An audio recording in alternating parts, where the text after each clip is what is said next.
Fala pessoal, e aí, tudo certo? Bom, vamos para mais dicas? Recentemente eu dei uma dica do don'tpad.com, um site onde a gente pode compartilhar textos na internet. Inclusive eu deixei um link disponível aqui, o Digita Poços. E sim, tivemos participação sim, uma pessoa entrou aqui e comentou: "Oh, que legal, adorei a dica, turma 25. Eu já dei aula para a turma 25 na escola Triber, que legal. Obrigado demais ver a participação, pessoal. Bom, mas a dica de hoje é a gente ir além. Gostou da ferramenta Don'tpad? Gostou, né? Então vamos fazer o seguinte, você pode acessar essa ferramenta Don'tpad e dar uma olhada quem criou essa ferramenta. Já parou para pensar quem criou essa ferramenta? Pois é, né? Se você descer aqui embaixo, sempre vai ter os termos de uso sobre quem criou. E se você observar, está escrito Jux. Isso já é suficiente para você despertar uma curiosidade em, poxa, eu quero conhecer essas pessoas. Uma ferramenta tão boa, eu quero aumentar meu network. O que será que eu posso tirar de aproveito se eu correr atrás de quem cria as ferramentas que eu mais gosto?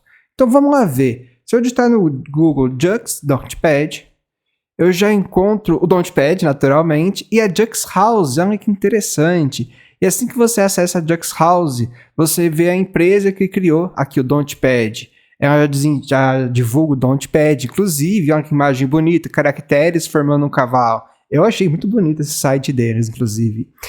E outras ferramentas, olha que interessante, outras ferramentas. Ferramentas para desenvolvedores, para nos ajudar. Temos também aqui uma ferramenta, eu vi que tem o Percival, pelo que eu vi aqui, é uma ferramenta descentralizada que serve para times se ajudarem em performance review, em feedbacks, onde eles conseguem se mapear quem está indo melhor na empresa, quem pode estar colaborando mais, ou quem precisa de um pouco mais de ajuda. Bem interessante, inclusive, mas o que me chamou mais atenção, que eu quero falar aqui hoje, é uma ferramenta que eu não tinha encontrado igual no mercado, tão fácil, tão prático quanto ela. É uma ferramenta para a gente criar diagramas da nossa arquitetura. Falar de arquitetura é muito bom, mas quantas reuniões a gente entra que, poxa, o diagrama está desatualizado, e o trabalho que dá para a gente criar esse diagrama é difícil, eu já passei muito por isso, a gente tenta manter, a gente combina que vai manter atualizado, mas sempre esquecemos. E será que existe uma forma de manter automaticamente atualizado? Daí que a Jux House oferece essa ferramenta que é a Bela. Bom, eu quis saber mais, né? Por isso eu fui investigar um pouco mais a respeito. Eu cliquei aqui, aí ela falou mais a respeito, demonstrou aqui por imagens como que funciona, eu achei interessante. Prometeu ser automatizado, isso me despertou muita curiosidade, né? Layouts automáticos. E, bom, aí eu vi que o Nubank usa, fiquei muito animado com isso, né? Afinal, tecnologias que o Nubank adota possivelmente têm bons resultados. Bom, e aí eu fui observando mais e mais, e encontrei que também ela ajuda você a analisar as dependências do seu código. Já passou por isso, uma vez eu criei uma API de pagamentos, que ela conversava com a API de cadastro, mas assim que ela cadastrava, ela avisava a API de pagamentos que tinham que gerar novas cobranças, mas também tinha que informar que, se caso o cliente pagou, que o cadastro estava liberado, e aí uma API dependia da outra. Eu amarrei uma API à outra e eu criei uma dependência circular. Isso não é nada saudável, porque chegava em dados momentos que uma API ficava esperando um servidor dar a resposta, e o outro servidor também ficava esperando. E aí, quem que dava a resposta primeiro? É uma dependência circular. Bom, então, quando você cria dependências de serviços, não é tão elegante assim, tem que tomar esse cuidado. E sim, essa plataforma te ajuda a fazer esse tipo de análise. Ela também ajuda você a colocar comentários em cima da sua arquitetura, interagir, colocar rascunhos de como a arquitetura pode evoluir.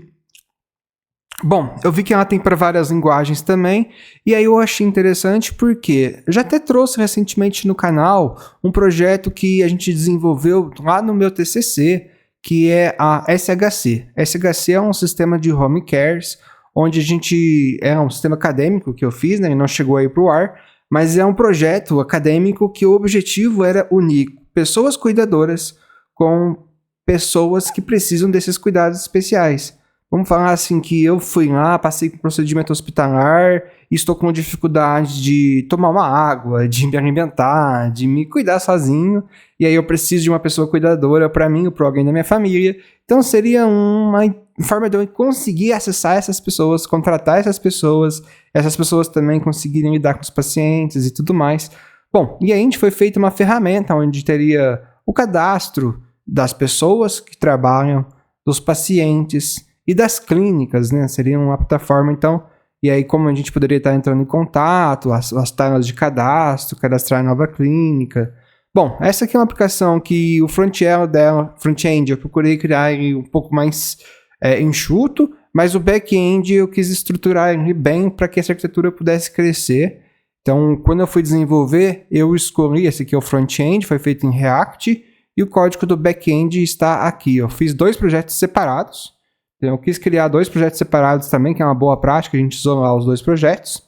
Então, no arquitetura do back-end, eu criei as minhas controllers, os middles de validação, as models, tudo separadinho, os repositórios. Quem são os repositórios? Talvez você não esteja tão acostumado a desenvolver com repositórios, mas o repositório ele serve para comunicar diretamente com o banco de dados. Porque aí, se depois um dia eu precisar trocar esse banco de dados, ele ajuda a fazer a find all, show, delete, o create. Então, ele faz as rotinas de bancos de dados, ele acessa o banco de dados então, porque aí as minhas models não ficam poluídas. Olha a minha model, a clínica aqui, o employee não fica poluído. A minha model praticamente fica a construção do objeto, enquanto o repositório é responsável por fazer essa comunicação com o banco de dados. Eu já vi alguns projetos chamando isso de módulo de banco. Bom, tem as rotas também, os services. Aí o service ele ajuda a processar também para evitar que a lógica de negócio fique lá na controller, a controller ficando só responsável por responder a requisição e indicar o status HTTP. Bom, essa foi a arquitetura. Estou explicando para vocês aqui agora, mas eu fiquei um bom tempo pensando, poxa, qual que é a melhor maneira visual de mostrar tudo isso, né? E um diagrama seria excelente, mas eu parar para criar um diagrama, poxa, e depois? Então vai ser muito interessante eu mostrar para vocês a aplicação lá no Bela do diagrama criado por lá. Inclusive, quando você instala o Bela, a única coisa que ele coloca no seu código é esse arquivo index.szip. Então o código não fica nada pesado. Eu vou instalar o Bela, vai deixar o código pesado. Não vai deixar o código pesado, é só um arquivo textual, né, de binário aqui, mas é nada que vai atrapalhar o dia a dia. Então, bora lá, vamos ver como que ficou lá no Bela. Acessando aqui o Bela. Então, primeiro, o Bela, eu vou já falar, lógico, né? Ele é uma ferramenta que, no caso, ela tem o seu preço. Ela é uma ferramenta que precisa de uma assinatura, então você pode escolher aqui a forma com que você quer lidar com o Bela. Então, você precisa sim de uma licença de uso do Bela. Aqui você pode ajudar a agendar uma demonstração, onde você pode entrar em contato com a equipe do Bela, agendar um horário, conversar, e é aqui que o network começa. Então, eu recomendo sim você procurar saber quem criou, se caso você teve interesse, para futuramente sempre ter parcerias, por que não? Bom, e como o canal tem fim didático, eu consegui uma licença sim do Bela para mostrar para vocês. Talvez você já esteja fechando o vídeo porque, poxa, se é pago eu não quero nem ver. Calma, pessoa, minha amiga. Por quê? Porque você talvez não use essa ferramenta no seu dia a dia para você. Mas e quando você chegar numa empresa e perguntar se você manja de arquitetura de software? E se na entrevista perguntar padrão de projeto, que tipo de padrão, como você organiza os padrões de projeto, ou o que você sabe sobre padrões de projeto? Será que você demonstrar que conhece ferramentas do mercado, para o mercado, que resolvem grandes desafios, não pode ser um diferencial para a sua carreira? Então, jovem gafanhoto, fica aqui rapidinho, só para você aprender o que é. Mas se você está no mercado já num projeto grande, pensa se isso não pode te acelerar naquelas reuniões que você passa mais tempo criando diagramas do que realmente fazendo código. Bom, bora lá ver esse diagrama então. Aqui é o do meu front-end. Não, é esse aqui, deixa eu confirmar aqui certinho. Esse aqui é do meu front-end e esse aqui é do meu back-end. Quando você carrega o diagrama, eu carreguei assim, essa visualização, aí eu abri o arquivo fts. Bom, aqui eu consigo já logo de cara ver a organização do meu projeto e ver todas as dependências que tem no meu projeto inicial. Então, por exemplo, o fts, quais são os módulos que ele possui. E se eu quiser expandir, basta eu clicar. Por exemplo, vamos expandir as controllers? Então eu cliquei aqui, eu aguardo, ele está expandindo as controllers e está desenhando o diagrama de uma forma que fique visual para todo mundo ver durante a reunião. E a gente pode bater um papo aqui sobre a Clínica Controller, sobre a Users Controllers, a Employers Controllers, ou a gente pode analisar, poxa, a Clínicas Controllers, com quem ela está se comunicando? Eu clico aqui, eu já consigo ver do lado direito aqui as dependências que ela possui. Bom, e também pela linha também, tem o Service. Bom, o Service, então, ele tem a dependência com a Model, o repositório e as validações. Então, vamos expandir o Service. Então, focando em Clinics, agora eu estou expandindo o Service e eu vejo que eu tenho alguns serviços, tenho o User Service, o Employer Service e o Clinic Service já está implementado. Então, vamos ver esse Clinic Service, com quem ele se comunica. Bom, aqui são os métodos que tem internamente no Clinic Service, né? Então, eu posso criar uma clínica, eu posso deletar uma clínica, eu posso procurar uma clínica por ID, eu posso atualizar uma clínica, eu posso deletar, já comentei, né? Por deletar por ID também. Até serve isso como uma documentação de API, né? Se eu preciso verificar, então, poxa, como que eu vou lidar com as clínicas, né? Eu posso até vir aqui dar uma olhada. Bom, perfeito, né? Agora vamos para as models. Vamos abrir aqui a caixinha das models. E olha que interessante. Digamos que eu cliquei em abrir aqui, mas eu quero... Alguém fala assim, não, por favor, clica nisso rapidinho. Quando eu mexo o mouse, para a movimentação da tela para dar esse conforto visual. Parei o mouse e continua. Olha que facilidade. Bom, aí aqui nas models eu tenho aqui minha interface clínica. Eu criei uma interface clínica e a clínica em si. Qual que é a diferença da interface e da clínica? Vamos lá para o nosso código que eu mostro por lá. Então aqui dentro do meu Source, eu posso navegar aqui em Models, eu vou achar então a clínica e a interface clínica. A interface, eu costumo criar ela com o objetivo de representar quais informações eu preciso quando eu instancio uma clínica. Mas nem sempre eu vou precisar de todas as informações. Então eu não fico instanciando toda hora todas as informações. Quando eu não preciso de todas as informações, eu transfiro de uma moda, de um arquivo para o outro, de uma seção para outra, de uma dependência para outra, como a gente pode ver aqui, só a informação que eu preciso. Então quando eu preciso só da ID da clínica, eu vou usar a interface iClinicDTO. E quando eu preciso da clínica completa, aí sim eu vou usar aqui de cima. Então na prática que eu tenho lá, usuário mesmo, eu tenho as credenciais do usuário, e-mail e senha. Porque se o usuário vai fazer um login, talvez eu não precise do role e do papel dele, só preciso do e-mail e senha. E aí traz uma segurança maior para a aplicação e fora que pesa menos, né? Vamos ver aqui o employer também. Se tivesse endereço do employer, eu não preciso ficar carregando o endereço do employer na hora de fazer um login, senão vai pesar muito o sistema, o endereço do usuário. A casa dele, para quê? Bom, fechou, né? Vamos voltar lá. Então aqui eu tenho as minhas models. As minhas models, se eu puxar aqui uma model, por exemplo, a clínica, fundo da clínica, né? Vamos abrir ela aqui. Aí mostra o conteúdo da clínica. Aí mostra os atributos da clínica. Então, poxa, então é um diagrama que mostra a arquitetura completíssima mesmo. Lá do começo do sistema até as propriedades que um objeto vai ter. E aí, com essa visualização, fica muito fácil a gente conversar durante o projeto. Vamos falar que a gente precisa ter um item na sprint, que a gente precisa mexer nessa model clínica, criar novos relacionamentos, novas tabelas. Então, uma vez que a gente tem essa visualização de diagrama, a gente pode vir aqui em Duplicate, fazer uma cópia dessa visualização.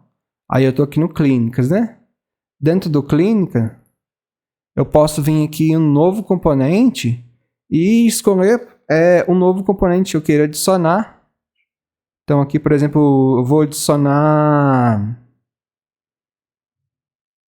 deixa eu ver se eu consigo trazer aqui. Eu tinha visto um que era o database mesmo. Vou pôr um database só pra gente... Então eu vou colocar aqui clínicas parceiras, por exemplo. Clínicas parceiras. Dá um exemplo só, né? Eu posso criar vários tipos de componentes e vincular eles ao meu projeto. Então, eu quero ter um banco de dados de clínicas parceiras. Que aí eu quero fazer uma réplica das clínicas parceiras para dentro de clínicas. Então, nessa sprint, eu quero que a gente desenvolva uma solução, então, que a gente vai pegar as clínicas parceiras e cadastrar como clínicas no meu sistema. Combinado, time? Eu posso fazer isso aqui, então a gente vai fazer esse vínculo. Então é fácil de a gente conversar com o nosso time através de um diagrama.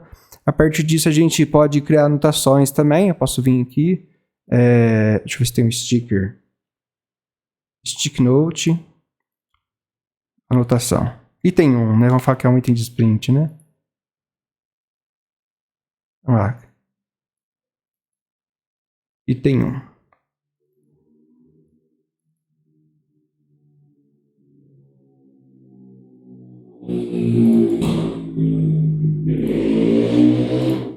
Aí eu posso vincular esse item 1 aqui, então, a esse card.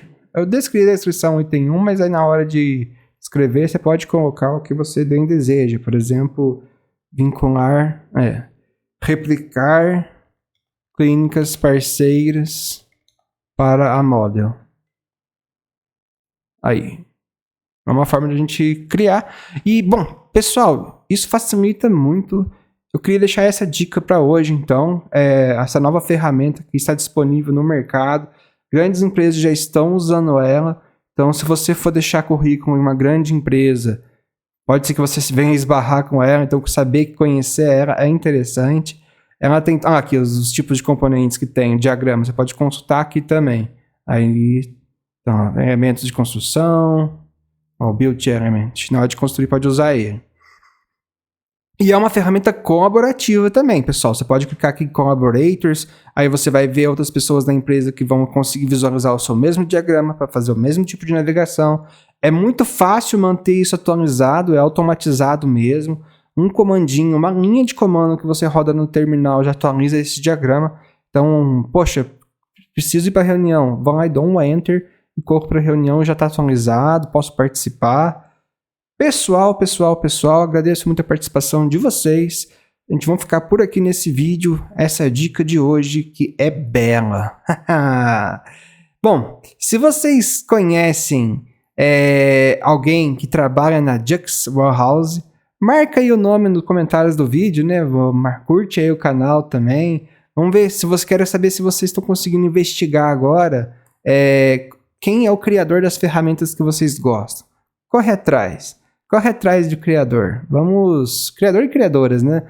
Vamos encher nosso LinkedIn de boas referências e bons contatos. Então, um abraço, pessoal.